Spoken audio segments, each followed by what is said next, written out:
Les unes s'affolent. Les médias s'embrasent, Ursula von der Leyen, jugée coupable par la justice de l'Union, se serait évaporée de Bruxelles. Disparue. Injoignable. L'Europe cherche sa présidente comme on cherche une aiguille dans une botte de foin. Mais que cache cette mystérieuse évasion? Est-ce une fuite calculée ou le début? Les unes s'affolent. Les médias s'embrasent, Ursula von der Leyen, jugée coupable par la justice de l'Union, se serait évaporée de Bruxelles. Disparue. Injoignable. L'Europe cherche sa présidente comme on cherche une aiguille dans une botte de foin. Mais que cache cette mystérieuse évasion? Est-ce une fuite calculée ou le début d'un effondrement? Où a-t-elle bien pu se terrer? Et surtout, quelles sont les répercussions pour le futur de l'UE? Restez bien accrochés, ce que vous allez y entendre n'a pas été validé par le service de communication bruxellois. Imaginez la scène: Ursula von der Leyen, la femme qui dirige l'Union européenne d'une main de fer depuis des années, se retrouve soudain isolée. Un vote de défiance menace au Parlement européen. Les rumeurs s'emballent. On dit qu'elle aurait fui.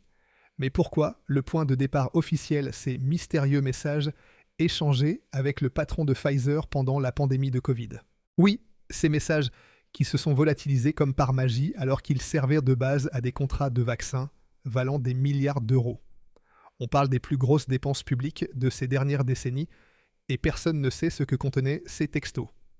Aucune transparence, aucune responsabilité. Rien.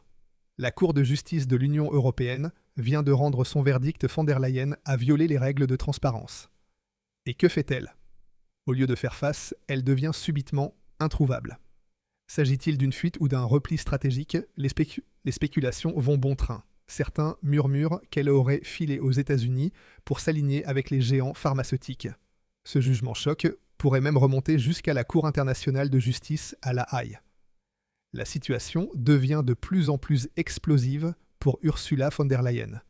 Il ne s'agit plus seulement de responsabilités politiques, mais de possibles conséquences judiciaires. La pression monte et des observateurs internationaux exigent une transparence totale. Mais ce n'est que la partie émergée de l'iceberg.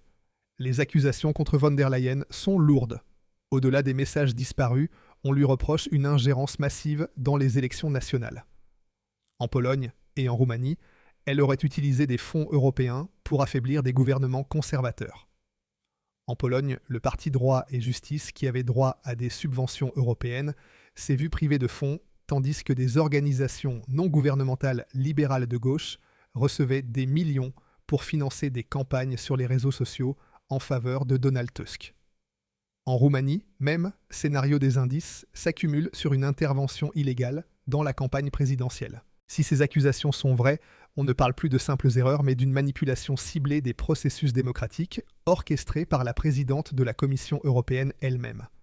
Soyons clairs, le problème ne se limite pas à Ursula von der Leyen. Elle n'est que la pointe de l'iceberg. Le véritable scandale, c'est ce système bruxellois complètement déconnecté des citoyens européens. Une machine qui brasse des milliards, impose des lois, contourne les parlements nationaux et n'a de compte à rendre à personne. Savez-vous ce qui me révolte? Rien que l'an dernier, la Commission européenne a distribué 15 millions d'euros à des organisations non gouvernementales triées sur le volet avec des agendas politiques évidents. Des groupes comme Client Earth attaquent en justice des entreprises européennes pendant que d'autres organisations non gouvernementales s'opposent à des accords commerciaux comme Mercosur, alors que la Commission pousse justement ces accords. Et tout cela avec notre argent. Jetez un œil au contrat de subvention. Chaque lettre de lobbying, chaque campagne sur les réseaux sociaux, chaque réunion avec des eurodéputés, tout est minutieusement documenté. Ce n'est plus de l'engagement citoyen, c'est de l'influence politique, payée, pilotée directement depuis Bruxelles. Même des eurodéputés français, comme ceux du Rassemblement national, dénoncent ce système. Jordan Bardella l'a dit clairement, ce type de pratique sape la confiance dans l'Union européenne. Mais que se passe-t-il? Rien. Au lieu de rendre des comptes, von der Leyen continue soutenue par Macron-Scholz et toute la clique des élites européennes malgré un bilan désastreux. Et maintenant, alors que l'étau se resserre et que des voix comme celle de Marine Le Pen ou de Florian Philippot pointent du doigt ces vérités dérangeantes au Parlement européen, Ursula von der Leyen disparaît subitement. Elle refuse de répondre aux critiques, d'affronter les questions. Elle préfère la fuite, ou plutôt le silence. Au lieu d'assumer ses responsabilités, elle joue la carte classique de l'inversion accusatoire. Dans son monde, c'est toujours l'opposition qui est coupable. Ceux qui critiquent, ceux qui dénoncent les abus, sont diffamés, censurés, marginalisés. Liberté de la presse, liberté d'expression, absente tant qu'elles ne servent pas l'agenda officiel. Ce schéma n'est pas nouveau. Regardez en France des scandales comme celui des masques pendant la pandémie impliquant des figures politiques proches du pouvoir ont été étouffés. Des profits énormes, des liens troubles avec des partenaires douteux, et puis silence radio. On esquive, on laisse passer l'orage en espérant que les médias oublieront. Et si cela ne suffit pas, on lance un nouveau scandale pour détourner l'attention. À Bruxelles, c'est la même routine. Les informations gênantes sont enterrées. Et les médias dominants, souvent alignés sur le pouvoir, préfèrent s'acharner sur les partis critiques comme le RN, tout en fermant les yeux sur les dérives du système. Parlons maintenant de l'état de l'Europe sous von der Leyen. Économiquement, l'Union européenne est au bord du gouffre. Nos industries fuient vers les États-Unis, la Chine. Partout sauf ici. Pourquoi ? Parce que les prix de l'énergie explosent. Pendant que Bruxelles débat de la neutralité carbone ou impose des normes absurdes à nos agriculteurs, l'Europe perd sa compétitivité. Von der Leyen parle d'autonomie stratégique, mais qu'est-ce que l'on voit ? Des milliards dépensés, sans contrôle, sans transparence, sans légitimité citoyenne. Et quand des pays comme la Hongrie, l'Italie ou la Pologne résistent, ils sont matés fonds, gelés, campagnes médiatiques, bureaucratie, instrumentalisés. Même outre-Atlantique, on s'inquiète. Des élus républicains américains accusent l'Union européenne d'hypocrisie. Sous le gouvernement polonais droit et justice, les fonds étaient bloqués pour de soi-disant problèmes d'état de droit. Mais avec Tusk qui défie ouvertement les jugements de la justice polonaise, l'argent coule à flot. Le vice-président américain James David Vance ne mâche pas ses mots, l'Europe est en train de se suicider civilisationnellement. Frontières ouvertes, liberté d'expression limitée, opposition délégitimée. Tout cela au nom de la démocratie.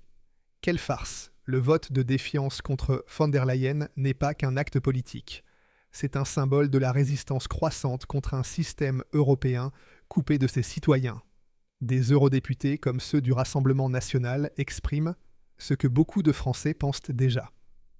En Allemagne, von der Leyen a laissé un bilan catastrophique comme ministre de la Famille, puis de la Défense, scandale, népotisme, incompétence. Et au lieu d'être sanctionnée, elle a été propulsée à la tête de l'Union européenne, où elle a poursuivi son œuvre destructrice pendant des années. Aujourd'hui, son château de cartes s'effondre. Nous sommes à un tournant de l'histoire européenne. L'ère des technocrates déconnectés des accords opaques et des élites idéologues touche à sa fin. Les citoyens européens en ont assez d'être infantilisés. Ils exigent bientôt du changement, plus de transparence, plus de souveraineté nationale, une économie rationnelle et surtout des dirigeants responsables. Le système vacille et ce n'est que le début. Alors que va-t-il se passer ? Von der Leyen va-t-elle à peine réapparaître et faire comme si de rien n'était ? Ou la pression sera-t-elle trop forte pour qu'elle se retire ? Une chose est sûre, sans réforme, l'Union européenne continuera de perdre la confiance des citoyens et sans transparence, la résistance grandira. Le Rassemblement national a montré la voie, posé les questions qui dérangent.